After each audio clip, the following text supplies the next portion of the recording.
There are so many moving parts to a normal functioning market. You add on to that everything that's happened with the fiscal and monetary stimulus because of COVID-19.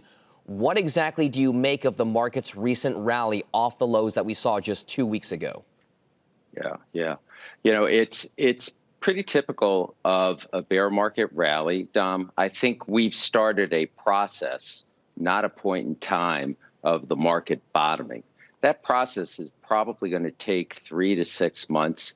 I do believe that restarting the economy is going to be a lot harder than stopping it the way we did. And we're going to be coming into an earnings season that is going to be far, far from normal. There'll be some companies that will give guidance of close to zero revenues.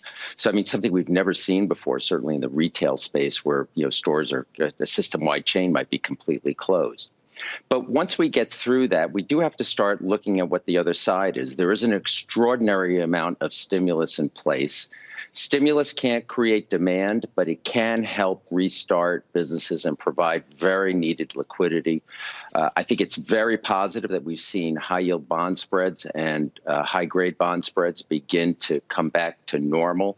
That's important. We just need to see the demand side. And so much of that's going to be predicated on the curves in terms of the infection rates beginning to drop, but equally important if there's going to be a medical breakthrough on getting people back to work. So what's curious, Dan, you bring up the COVID-19 statistics, the ones that we follow so closely, especially in key hotspots like New York, perhaps Italy, Spain, and elsewhere.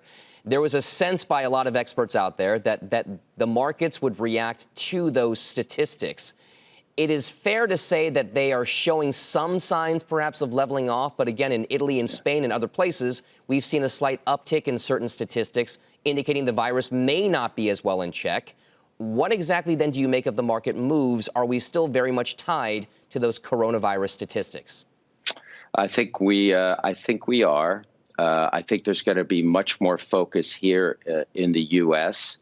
I do think some of the extraordinary measures that have been taken here are clearly beginning to help and to begin to slow the spread.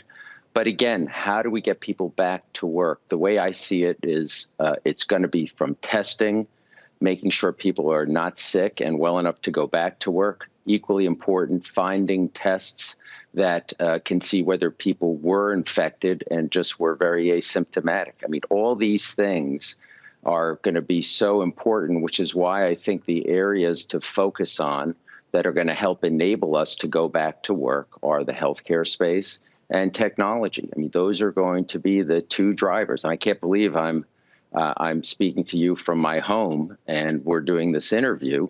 And, I and my colleagues have been functioning, very effectively by working from home. I don't think clearly we're going to go back to a more normalized type of office environment, but I'm sure it's going to be different because we've shown in this case that we can run a pretty good sized firm having everybody work from remote locations.